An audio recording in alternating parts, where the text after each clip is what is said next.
Hi students, आप सभी का आपके अपने चैनल लक्ष्य फाउंडेशन मैथ साइंस में स्वागत है।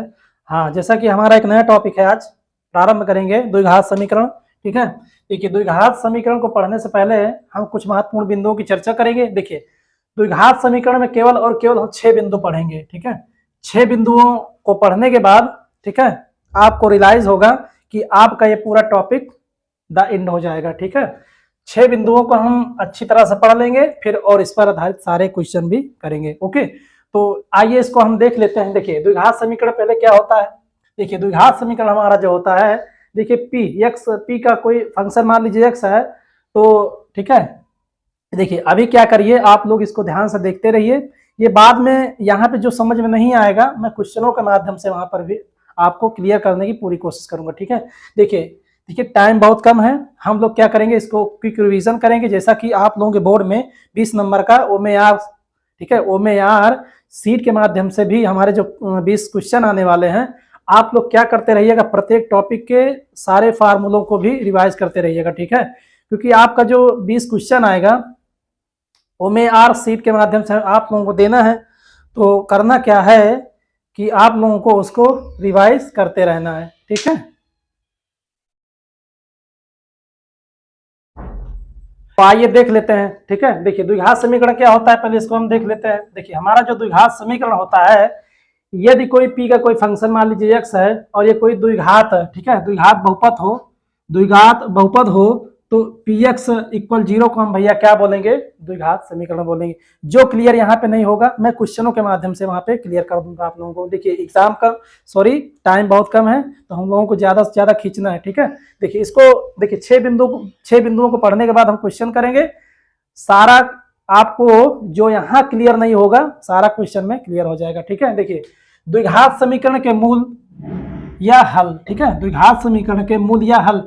देखिए अब ये मूल क्या होता है, जैसा कि हम लोग जानते हैं कि देखिए यहाँ पे हमारा देखिए ए एक्स स्क्वायर प्लस, इसको पहले देख लेते हैं। देखिए द्विघात समीकरण के मूल या हल, किसी द्विघात समीकरण के मूल या हल द्विघात समीकरण की चर राशि, ठीक है, चर राशि के वे मान है जो उस समीकरण को संतुष्ट करेंगे। ठीक है, जैसा कि हमारा द्विघात समीकरण देखिए ये द्विघात समीकरण का हमारा भैया ये फंक्शन है। क्या है ये, फंक्शन, या कुछ भी आप कह लीजिए, फार्मूला कह लीजिए। ये द्विघात समीकरण का हमारा क्या है भैया, फंक्शन है। देखिए यहाँ द्विघात समीकरण हम क्यों कह रहे हैं, क्योंकि हमारा यहाँ पे जो यक्स है, यक्स की घात कितनी है भैया, कितनी है, 2 है। या इसको क्या बोलेंगे हम, द्विपद बोलेंगे, है ना। यदि यहाँ 3 घात होता तो भैया बहुपद बोलते, है ना। 4 घात होता 5, कुछ भी हो सकता है। ठीक है, हमारा क्वेश्चन जो है, जैसा कि हमें पढ़ना क्या है, द्विघात समीकरण, तो यहाँ पे हम क्या रखेंगे भैया, 2 रखेंगे। ओके, तो द्विघात समीकरण हमारा जो हो जाएगा a x square plus b x plus c equal 0 को हल करने की विधियां। देखिए आपका इक्वेशन का जो फंक्शन होगा ये होगा, तो इसको सॉल्व करने की देखिए 2 विधियां हैं। एक गुणनखंड विधि हो, गुणनखंड विधि द्वारा हम इसको सॉल्व करेंगे। एक हमारा भैया फेमस फार्मूला है श्रीधरा 4, ठीक है, श्रीधरा 4 सूत्र, या इस सूत्र को हम द्विघाती सूत्र भी बोलते हैं। ओके, देखिए जहां बी स्क्वायर, देखिए कुछ महत्वपूर्ण बिंदु है, इसको आप लोग देख लीजिएगा और रट लीजिएगा। देखिए इस पर आधारित क्वेश्चन 100%, 102% क्वेश्चन आना ही आना है। ठीक है, देखिए B square minus 4 is equal D, इसे हम क्या बोलते हैं भैया, विविक्तर बोलते हैं। क्या बोलते हैं, विविक्तर बोलते हैं। तो द्विघात समीकरण के मूलों की प्रकृति, ठीक है, इसको देखिए ये हमारे जो 2 घात समीकरण होते हैं, a x square plus b x plus c equal 0, इनके देखिए 2 मान, जैसा मान लीजिए कोई समीकरण है, देखिए मैं यहाँ पे लिखा हूं, देखिए x square plus 7x plus 12 equal 0। देखिए इसको हम सॉल्व करेंगे तो इसके कितने मान निकलेंगे, एक्स के यहाँ पे भैया 2 मान निकलेंगे। ठीक है, तो वो मान प्लस में होंगे या माइनस में होंगे। ठीक है, जैसे मान लीजिए इसको हम सॉल्व करेंगे, तो मान लीजिए यहाँ पे इस तरह मान हमें मान लीजिए निकल आएगा, है ना, 4 3 7। देखिए मान लीजिए इसको सॉल्व करते हैं तो इसके मान इस तरह सॉल्व होंगे, तो x के हमारे मान कितने निकलेंगे भैया, x प्लस 3 बराबर 0, या x बराबर हमारा -3 हो जाएगा। ठीक है, एक हमारा मान कैसे होगा, x माइनस 4 इक्वल 0, या x बराबर भैया आपका हो जाएगा 4 के। ठीक है, तो देखिए यहाँ x के कितने मान निकले, 2 मान निकले, एक हमारा x बराबर -3 और एक हमारा x बराबर 4। तो इस तरह से भैया ये हमारा समीकरण का क्या होता है, ये इन समीकरण का ये फंक्शन होता है। और हाँ, इन्हीं मूलों को हम, ठीक है, किसके द्वारा ज्ञात करेंगे, इन्हीं मूलों को हम किसके द्वारा ज्ञात करेंगे, इस विविक्तर का जो हमारा फार्मूला है बी स्क्वायर माइनस 4ac, ठीक है, बी स्क्वायर माइनस 4ac के द्वारा हम ज्ञात करेंगे। इस तरह से हम कह सकते हैं कि जो हमारा ये समीकरण होता है, ठीक है, ये जो हमारा द्विघात समीकरण है ax square plus b x plus c equal 0 के जो मूल निकलेंगे, ठीक है, जो मूल प्राप्त होंगे उनके जो लक्षण, ठीक है, उनके जो लक्षण होंगे, देखिए मैं 4 लक्षण लिखवाऊंगा, वो लक्षण आपको ऑब्जेक्टिव में मिलने वाले हैं, ठीक है, उनको आप रख लीजिएगा। ओके, देखिए तो इन समीकरणों के जो मूलों के जो लक्षण होंगे किस पर निर्भर करते हैं, बी स्क्वायर माइनस 4ac पर निर्भर करते हैं, जिसे हम क्या बोलते हैं भैया, विविक्तर, क्या बोलते हैं, विविक्तर। ओके, तो इस तरह से हमारा ये समीकरण क्या होता है, ठीक है, तो इन द्विघात समीकरण के मूल, ठीक है, मूल या हल क्या होते हैं। ओके, इसको हमने जाना, ठीक है, जो हमारे समीकरण को सॉल्व करेंगे तो इनके जो 2 मान निकलेंगे वही क्या होंगे, मूल होंगे, ठीक है, वही उन मानों को हम क्या बोलते हैं, मूल बोलते हैं या हल बोलते हैं, ठीक है। हाँ, द्विघात समीकरण ax square plus b x plus c equal 0 को हल करने की विधियां हमें कितनी विधियां पढ़ना है, 2 विधियों से हमें इसको सॉल्व करेंगे, गुणनखंड विधि और श्रीधराचार्य के सूत्र द्वारा, जैसा कि श्रीधराचार्य जी का जो फार्मूला होता है, ठीक है, x equal minus B plus minus root B square minus 4ac upon 2a, ठीक है। देखिए आपके एग्जाम में क्या कहेगा कि कोई भी इस तरह का है ना, कोई इस तरह का फंक्शन दे देगा, ठीक है, x square plus 7x plus 12, या चाहे देखिए इसी तरह का देगा आपका।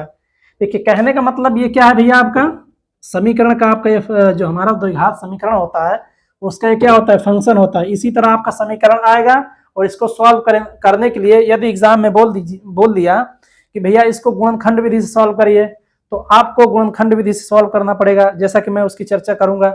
और यदि कह दिया, कुछ न कहे कि इस गुणनखंड को, सॉरी इस समीकरण को आप सॉल्व करिए, तो सीधा साधा आपका फार्मूला भैया क्या है, श्रीधराचार्य जी द्वारा आप लगा देंगे। देखिए इसके कितने मान निकलेंगे यक्स के, यहाँ पर भी भैया कितने मान निकलेंगे, 2 मान निकलने वाले हैं।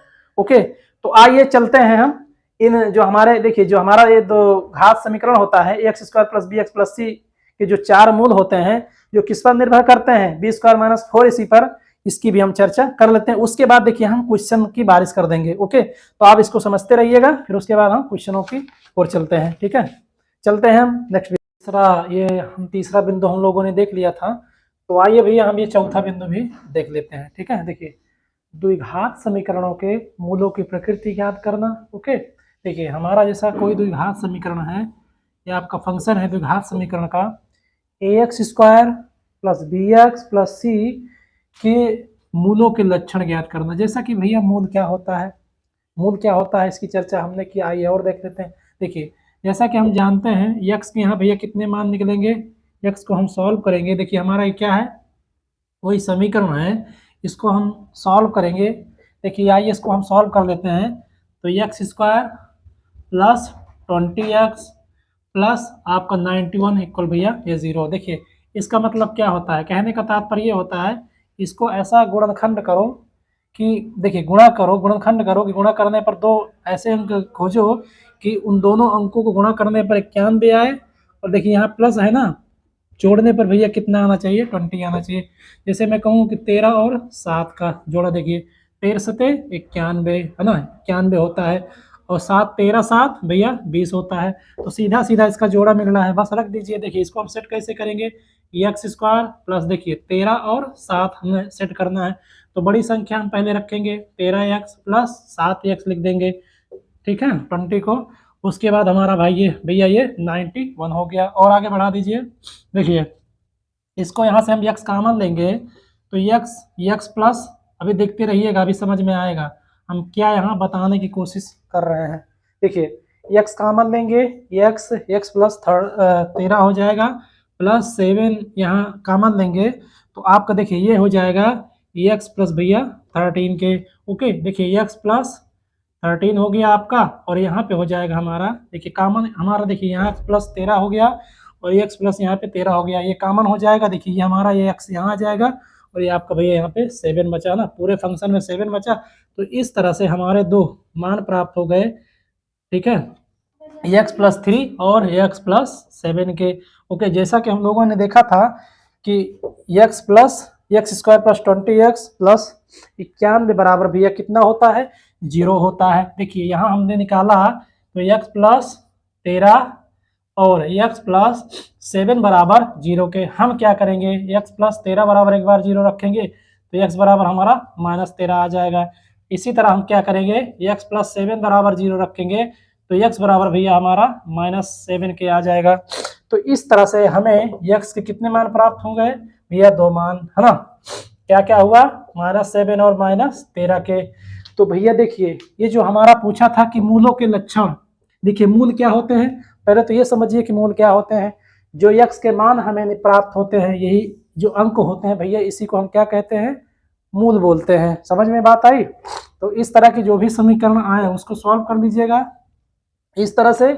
तो जो हमें x के मान प्राप्त होंगे वो क्या होंगे, इनके मूल होंगे। ये रहा भैया आपका मूल। उम्मीद है कि ये समझ में आ गया होगा कि ये मूल क्या होता है। ओके, x के कितने मान प्राप्त हुए हमारे, देखिए हमने यहाँ पे इसको लिखा भी है, x बराबर -7 और -13 के, ये प्राप्त हो गया। हाँ देखिए मूल क्या होता है। अब मूलों के लक्षण, देखिए ये जो हमारे मूल होते हैं, ठीक है, इन मूलों के लक्षण हमें ज्ञात करना है। तो कैसे ज्ञात करेंगे, जैसा कि ये मूल इन समीकरण के जो मूल होते हैं, x के जो मान निकलते हैं, ये किस पर निर्भर करते हैं भैया, विविक्त कर पर निर्भर करते हैं। देखिए ये आपके एग्जाम में मिलने वाला है। ओके, ये आपके, इसको आप बैक करके देख लीजिएगा, मैं यहाँ से इसको हटा रहा हूँ यहाँ से। ओके, स्क्रीनशॉट लेना है तो ले सकते हैं। तो ये बस गुणनखंड, इसको मैं यहाँ से हटा देता हूँ, फिर हम अगली चर्चा करते हैं। ओके, देखिए अब इन मूलों के, जैसा कि x के कितने मान निकलेंगे, यहाँ पे 2 मान निकलेंगे। तो इन मूलों की प्रकृति हमें बताना है ना, कि ये वास्तविक होंगे या परिमेय या असमान होंगे, ये वास्तविक अपरिमेय या असमान होंगे, है ना, कब असमान होंगे, है ना, कब परिमेय होंगे, कब अपरिमेय होंगे, कब वास्तविक और समान होंगे, कब वास्तविक नहीं होंगे, कब काल्पनिक होंगे। ठीक है, तो इसकी भी चर्चा हम कर लेते हैं। देखिए हमें क्या करना पड़ेगा कि ये विविक्तर जो हमारा फार्मूला होता है भैया, ठीक है, b² - 4ac, इसी के द्वारा, ठीक है, इसी के द्वारा हम क्या करेंगे, कोई भी समीकरण इस तरह आएगा, पूछेगा कि इस समीकरण के मूलों के लक्षण बता दीजिए, तो पहले क्या करेंगे, हम x के मान निकालेंगे। ठीक है, तो ये मूल जो होंगे, जो हमें मूल प्राप्त होंगे, इनके लक्षण या इनकी प्रकृति कैसे प्राप्त करेंगे, हम विविक्तर के फार्मूले के द्वारा। कैसे, देखिए आइए इसको देख लेते हैं। देखिए यदि हम, जैसे मान लीजिए हमारा पहला पॉइंट कह रहा है कि b² - 4ac is greater than 0 के, अर्थात हमारा, जैसे कि हम जानते हैं कि d बराबर b² - 4ac, है ना, ये होता है। जिसे मैं कहूँ कि d का मान, देखिए d का मान ही क्या होता है, विविक्तर होता है। ठीक है, इसको हम यहाँ पे सैम्बल के माध्यम समझेंगे। जब कहे, जब भी हमारा, देखिए जब भी हमारा d का मान किससे बड़ा आ जाए भैया, 0 से बड़ा आ जाए। ठीक है, हमेशा याद रखिएगा। जैसा कि मैं यहाँ पे इसको रख देता हूँ, मान लीजिए देखिए हमारा ये समीकरण क्या है, x², मैं यहाँ कोई दूसरा समीकरण मान लेता हूँ, मान लीजिए x² + 7x, ठीक है, प्लस मान लीजिए भैया ये 12 है। ओके, तो जैसा कि हम इसकी तुलना किससे करेंगे, इससे करेंगे, किससे, ax² + bx + c से। ठीक है, देखिए x, देखिए यहाँ पे a है तो इसमें a का वैल्यू भैया कितना हो जाएगा, हमारा 1 हो जाएगा। देखिए यहाँ पे b की वैल्यू कितनी हो जाएगी, 7 हो जाएगी, और c की वैल्यू अर्थात अचर पद हमारा कितना हो जाएगा, 12 हो जाएगा। ठीक है, तो ये रहा आपका। देखिए अब क्या करेंगे, इन मानों को हम यहाँ पे रखकर, देखिए कोई भी समीकरण दिया गया होगा इस तरह का, ठीक है, कोई भी समीकरण आएगा, हम क्या करेंगे, a, b और c के मानों को यहाँ पे रखेंगे और चेक करेंगे। और चेक करने के बाद क्या करने वाले हैं, अभी हम यहाँ पे देख लेंगे, इसको पता हो जाएगा। देखिए b का मान यहाँ पे कितना भैया, 7, तो 7 का स्क्वायर कर दीजिए, है ना, 7 वर्ग हो जाएगा, -4 × a कितना भैया, 1 है, और c कितना हमारा 12, 7 × 7 = 49, -12 × 4 = 48। ओके, देखिए यहाँ पे कितना, ये प्लस है, माइनस कितना आ जाएगा भैया, +1 के। देखिए अब ये 1 जो है 0 से क्या है, बड़ा है ना, 1 जो हमारा 0 से बड़ा, अर्थात d का मान हमारा क्या है भैया, 0 से बड़ा है। देखिए कौन सा मान सेट हो रहा है, अब इसमें देखेंगे 1 वाला सेट हो रहा है कि 2 वाला सेट हो रहा है। हाँ, इसकी देखिए 2 कंडीशन, दोनों एक ही, देखिए दोनों की जो स्थिति एक ही तरह है, बशर्ते हमें क्या देखना है, पूर्ण वर्ग हो। पहले में क्या होता है, जब भी डी का मान 0 से अधिक हो, और हाँ पहली कंडीशन क्या होनी चाहिए भैया, पूर्ण वर्ग होना चाहिए। पूर्ण वर्ग का मतलब क्या, हमेशा याद रखिएगा, जब भी हम यहाँ पे सॉल्व करेंगे, यहाँ पे 1 आ जाए, ठीक है।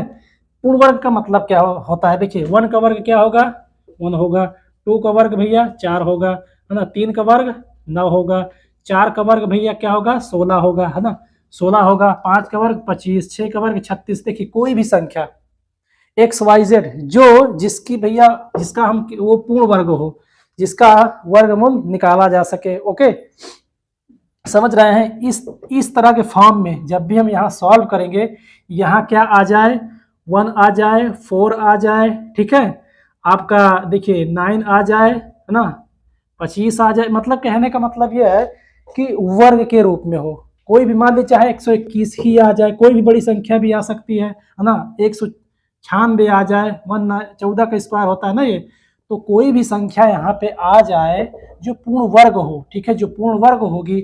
हाँ, डी का मान जो होगा यहाँ पे डी का मान, है ना, डी का मान यहाँ पे क्या आ जाए, डी का मान पूर्ण वर्ग हो।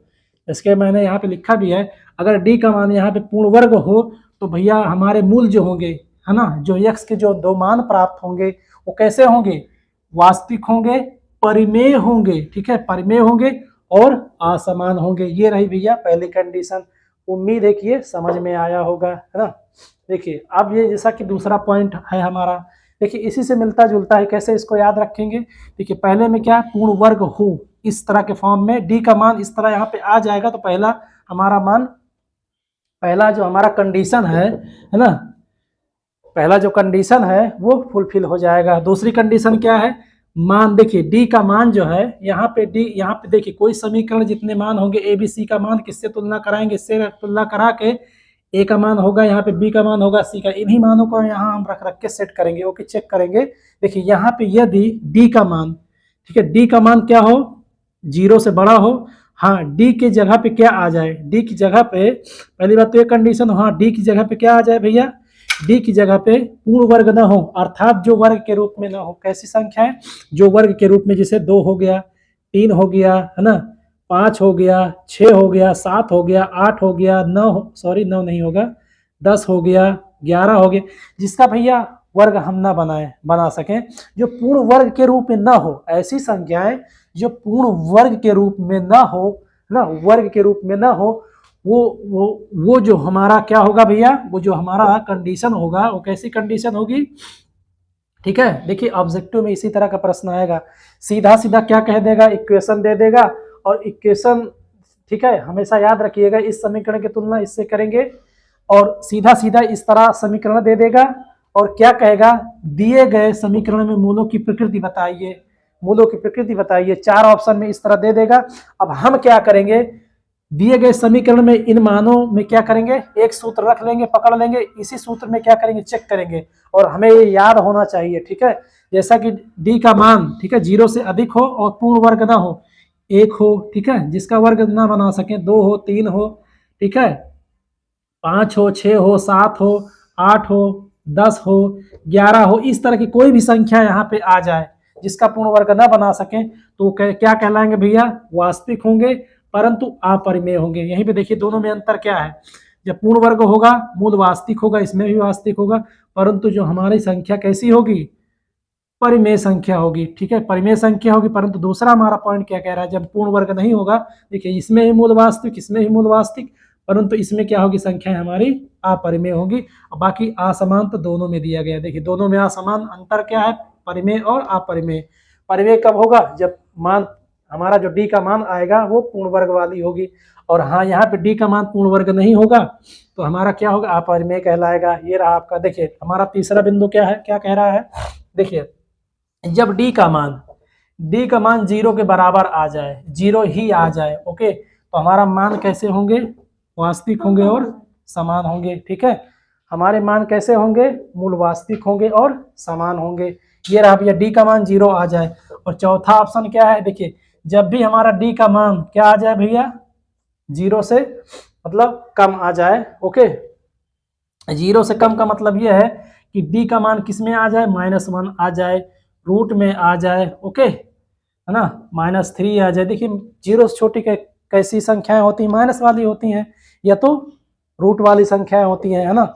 इस तरह से जो हमारे ये मान होते हैं, ठीक है, -2, -4, -3, कहने का मतलब रूट वाली संख्याएं और माइनस वाली जो संख्याएं जब यहाँ पे आ जाएंगी तो वो हमारे मूल कैसे होंगे, यक्स के जो मान होंगे क्या कहलाएंगे, काल्पनिक होंगे या मूल वास्तविक नहीं होंगे। ओके, ये रहा भैया आपके चारों पॉइंट, इसको आप लोग कंठस्थ कर लीजिएगा।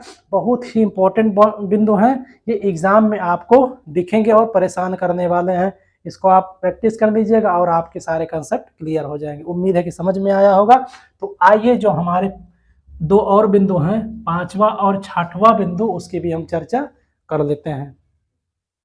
आइए देख लेते हैं। देखिए हमारा जो पांचवा बिंदु है और जो छठवां बिंदु है, ठीक है, इन दोनों बिंदुओं की चर्चा करने के बाद डायरेक्ट हम प्रश्न की ओर चलेंगे। ओके, देखिए यदि देखिए द्विघात समीकरण के मूलों के योगफल और गुणनफल, यदि कोई द्विघात समीकरण ax² + bx + c = 0 हो तो इनके मूल, यदि इनके मूल हम मान लें अल्फा बीटा हो, ठीक है, यदि इनके मूल, यदि अल्फा बीटा मान लें हम, ठीक है, अल्फा बीटा हो तो देखिए मूलों का योगफल, मूलों का योगफल क्या होता है, -x का गुणांक बटा x² का गुणांक, ठीक है। देखिए माइनस, ये देखिए ये आपका फार्मूला में होता है -x का गुणांक अपान x² का गुणांक। बोले तो देखिए समीकरण में आप देखिए x का गुणांक मतलब भैया b वाला लेंगे, x² का गुणांक हमारा यहाँ पे क्या है भैया a है, तो हम यहाँ पे a रखेंगे, ठीक है। देखिए इसके फार्मूले पर बेस जो क्वेश्चन आते हैं, बहुत आसान क्वेश्चन आते हैं, डायरेक्टली आपका क्वेश्चन दे देगा। ओके, डायरेक्टली आपको क्वेश्चन दे देगा, पूछेगा मूलों का योगफल बताइए या मूलों का गुणनफल बताइए। ये आपके ऑब्जेक्टिव में मिलने वाला है, ये आपके ऑब्जेक्टिव में यहाँ से क्वेश्चन मिलेंगे ही मिलेंगे, आप लोग देख लीजिएगा, ठीक है। मूलों का योगफल भैया क्या होता है आपका, -x गुणांक अपान x² का गुणांक। ओके, तो हम कह सकते हैं -b/ak, ओके, -b/ak। और आगे देख लीजिए, देखिए मूलों का गुणनफल क्या होगा, अचर पद, अचर पद हमारा क्या है यहाँ पे c है ना, हमारा जो अचर पद यहाँ पे क्या है c है, अपान में x² का गुणांक। तो इस तरह से आपका जो मूलों का गुणनफल जो आपका प्राप्त होगा c/ak, इसको आप रट के जाइएगा, इससे कम से कम 1 से 2 क्वेश्चन आपको मिलने ही वाला है। ओके, देखिए ये जो हमारे मूल होते हैं, इन मूलों से जो हमारा समीकरण भी बनता है, कैसे बनता है, देखिए मूलों के योगफल तथा गुणनफल के, ठीक है, गुणनफल से, मूलों के योगफल तथा मूलों के गुणनफल से बनने वाला हमारा जो समीकरण है, देखिए इसको रट लीजिएगा आप लोग और रट के जाइएगा, इस पर आधारित आपको क्वेश्चन मिलने वाला है। ओके, देखिए x² माइनस कोई समीकरण इस तरह का दे देगा और मूलों का योगफल और मूलों का गुणनफल पूछ लेगा। हो सकता है पूछ ले कि मूलों के योगफल या गुणनफल से बनने वाला समीकरण बताइए या इन मूलों के समीकरण को भी ज्ञात कीजिए, ठीक है। देखिए तो इस तरह से हमारा भैया जो समीकरण होता है x² माइनस मूलों का योगफल, ओके, मूलों का योगफल, और यहाँ पे हम क्या होगा, हो जाएगा हमारा भैया मूलों का गुणनफल। हमारा जो फार्मूला बनता है फाइनली x² माइनस, देखिए मूलों का योगफल हमारा क्या है भैया -b/a, और हमारा मूलों का गुणनफल क्या है c/a। इसको आप और बढ़ाना चाहे तो बढ़ा सकते हैं। देखिए समीकरण से कोई भी समीकरण दे देगा ऐसे, उस समीकरण से हम क्या निकालेंगे, अल्फा बीटा निकालेंगे, अर्थात -b/a निकालेंगे, c/a निकालेंगे, दोनों मानों को हम यहाँ पे उठा के रख देंगे। बस इसको रखना होता है, बस छोटा सा कैलकुलेशन करना होता है, बस हो गया। थोड़ा सा इसमें मेहनत करना होता है बस भैया। देखिए x² minus alpha plus beta का मान क्या होता है -b/ak इंटू x। ओके, भैया आपका यहाँ पे प्लस होता है, मैंने यहाँ पे माइनस लिख दिया, ठीक है। देखिए प्लस में आपका देखिए c/a बराबर आपका भैया 0 हो जाएगा। ओके, c/a बराबर 0 के, ये आपका हो गया समीकरण। और इसको आप और आगे बढ़ाना चाहें तो बढ़ा सकते हैं, डायरेक्टली आपको यहाँ पे यही इसी फॉर्म में आपको मिल जाएगा। तो इसको आप लोग कंठस्थ कर लीजिएगा और हम चलते हैं प्रश्न की ओर। महत्वपूर्ण बिंदु हैं, मैंने चर्चा कर लिया है, आप लोग क्वेश्चन लगाते रहिएगा और हम भी क्वेश्चन यहाँ पे सॉल्व करेंगे। तो आइए देख लेते हैं। देखिए इस तरह का प्रश्न आएगा आपके ऑब्जेक्टिव में और आपको फंसा देगा, वो जानते हो कैसे, अभी हम यहाँ पे देखिए चर्चा करते हैं इसको। देखिए इसको सॉल्व करते हैं और आपको कहाँ फंसाने वाला है और आप कहाँ फंसने वाले हैं आपको अभी क्लियर हो जाएगा। ठीक है, देखिए इसको हम सॉल्व करेंगे। देखिए इसमें हमें x का मान निकालना है। देखिए इस तरह के प्रश्न कभी भी आए तो आप लोग क्या करिएगा, इसका क्रॉस मल्टीप्लाई कर दीजिएगा। देखिए 7 का हम इधर कर देंगे, ओके, और ये आपका इधर चला जाएगा x स्क्वायर माइनस 2k, तो ये हो जाएगा आपका 2 को इधर लाएंगे प्लस 2 इक्वल आपका भैया हो जाएगा x स्क्वायर के, ये हो जाएगा 9 इक्वल x स्क्वायर, या x स्क्वायर इक्वल आपका 9 हो जाएगा, या x बराबर भैया हो जाएगा √9। तो x बराबर देखिए क्या हो जाएगा 3 इंटू 3 के, x बराबर क्या है यहाँ पे आएगा, देखिए आपके ऑप्शन में देगा पहले ही 3 दे देगा और दूसरे ऑप्शन में देगा, देखिए a हो गया भैया आपका, ये b हो गया और ये c हो गया आपका, ये d हो गया। इस तरह आपका ऑप्शन दे देगा। देखिए एग्जामिनर को पकड़िए, एग्जामिनर किस तरह से आपके दिमाग से खेलने वाला है। ठीक है, देखिए ऑप्शन में पहले 3 होगा, फिर प्लस माइनस 3 होगा, ठीक है, प्लस 2 होगा, प्लस माइनस 2 होगा और आपका ये 2 रहेगा। इस तरह से आपका प्रश्न जो आपको क्वेश्चन में आंसर मिलने वाला है, ठीक है, ऑब्जेक्टिव में इस तरह मिलेगा। तो आप लोग देखिए इसका मान क्या निकलेगा, देखिए हम सीधा सीधा क्या करेंगे, देखिए रूट से निकालते हैं तो जोड़ा मिलाते हैं, आपका 3 बाहर हो जाएगा। बस आप जानते हैं क्या करेंगे, बस 3 आया, पहला नंबर हमारा सही, बस क्या करेंगे गोला गोला गोला गोला ऐसे तुरंत भर देंगे तो हो गया आपका गलत ना। यही तो गलती हमें पकड़ना है। देखिए करना क्या है, हमेशा याद रखिएगा, द्विघात समीकरण को आप लोग सॉल्व करते रहिएगा। ठीक है, द्विघात समीकरण को जब हम सॉल्व करेंगे, ओके, जब द्विघात समीकरण को हम सॉल्व करते हैं, जब भी कोई रूट वाली वैल्यू आए, हमेशा याद रखिएगा जब भी रूट से बाहर उसको निकालते हैं, ठीक है, जब भी हम उसको रूट से बाहर निकालते हैं उसको हमेशा याद रखिएगा उसको किस में रखते हैं, हम प्लस माइनस में रखते हैं, है ना। क्योंकि देखिए प्लस माइनस में क्यों आया, क्योंकि भैया द्विघात समीकरण है ना, तो द्विघात समीकरण देखिए इसके कितने मान है, देखिए यहाँ पे एक्स स्क्वायर, जैसा कि हम पढ़ना है कि हमारे इसके कितने मान हैं, इसके जो मूल निकलने वाले हैं, देखिए इसके जो मूल निकलने वाले कितने निकलेंगे 1/7। जैसा कि हम लोगों ने इसकी चर्चा भी किया कि जब कोई भी गुणनखंड हमें मिलता है ना, कोई भी गुणनखंड या कोई भी समीकरण ax स्क्वायर, देखिए हम इसको देख लेते हैं, इसको हटा देते हैं। देखिए ax square plus bx plus c, इसके रूप का कोई भी समीकरण आपके द्विघात समीकरण से रिलेटेड, जब भी आप द्विघात समीकरण टॉपिक का कोई भी क्वेश्चन सॉल्व करिएगा, ठीक है, कोई भी क्वेश्चन सॉल्व करेंगे, जब इस फंक्शन का कोई प्रश्न आ जाए और जब उसको हमेशा याद रखिएगा x के यहाँ पे कितने मान निकलने वाले हैं, 2 मान निकलने वाले हैं। हाँ, जब भी कोई रूट वाली वैल्यू आ जाए तो हमेशा याद रखिएगा जब भी आप रूट से बाहर निकालेंगे तो वो कितने, देखिए वो कैसे निकलेगा, उसको कैसे रखेंगे भैया, हम प्लस माइनस में रखेंगे। ओके, रूट से कोई भी संख्या आप लोग निकालिएगा, हमेशा याद रखिएगा रूट से जब भी कोई संख्या बाहर निकलेगी उसको हम कैसे रखेंगे भैया, प्लस माइनस में। ओके, याद रखिएगा इसको, ये बहुत इंपॉर्टेंट बिंदु है और आपसे एग्जामिनर खेलेगा ही खेलेगा, क्योंकि आप लोग गलतियां करेंगे, है ना, हमें पता है कि आप लोग सॉल्व कर लेंगे और आप इंटेलिजेंट लोग हैं भैया, है ना, आप लोग तेज हैं, हमें पता है, कोई उसमें दो राय नहीं है, बशर्ते आप लोगों से एग्जामिनर खेलेगा। क्या करेगा, जो आपका यहाँ आंसर आएगा पहले उसी को यहाँ पे बिंदु में पहले ही उसमें ऑप्शन में रख देगा और आप लोगों के माइंड में रहेगा 3 आया, पहला सही है, 4, आप क्या करेंगे यहाँ तक आएंगे ही नहीं, यहीं पे आप भर देंगे OMR सीट और यहीं से आपका भैया क्वेश्चन गलत हो गया और आपका 1 नंबर कट गया। इसलिए बड़ी सावधानी से आप लोगों को क्वेश्चन सॉल्व करना है। ओके, तो इस तरह से आप लोगों को जल्दीबाजी बिल्कुल नहीं करना है।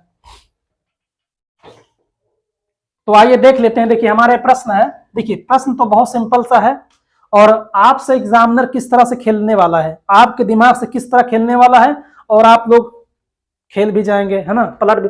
देखिए छोटा सा प्रश्न है, हमें पता है कि आप लोग उलट पलट जाएंगे, आप लोग सॉल्व भी कर लेंगे फिर भी आप लोग उलट पलट जाएंगे। देखिए कैसे उल्टेंगे, आइए देख लेते हैं। देखिए क्वेश्चन को हम जब सॉल्व करेंगे, जैसा कि हमारा प्रश्न है यदि 1/x स्क्वायर माइनस 2 इक्वल 1/7, तो x का मान निकालिए। ठीक है, देखिए इसको सॉल्व करते हैं, इसको क्रॉस मल्टीप्लाई कर दीजिए तो 7 इक्वल हमारा ये हो जाएगा x square minus 2k। Okay, 2 को इधर लाएंगे प्लस 2 बराबर आपका भैया हो जाएगा x स्क्वायर, 7 दोनों बराबर x स्क्वायर, या x स्क्वायर बराबर हम इसको रख सकते हैं 9 के, या x बराबर स्क्वायर हटेगा भैया, यहाँ पे आपका लग जाएगा ये रूट के। ठीक है, अब इसका खंड करेंगे तो x बराबर आपका हो जाएगा ये 3 इंटू 3 के। देखिए एग्जामिनर आपसे खेलने वाला कैसे, आप क्या करेंगे, हाँ जोड़ा मिलाएंगे तो x बराबर भैया हो गया 3 के, ठीक है।